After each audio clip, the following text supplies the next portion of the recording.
晶晶過重陽節，爸爸同晶晶講：今日係農曆9月9，重陽節，我哋可以去行山啊！一齊到太平山頂郊遊啊！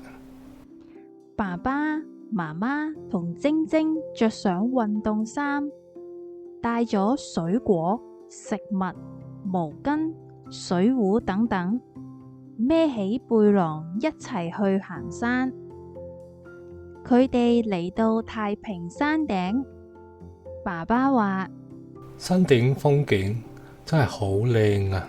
媽媽問：晶晶，你聽唔聽到雀仔嘅叫聲啊？我聽到啊，雀仔嘅叫聲真係好好聽啊！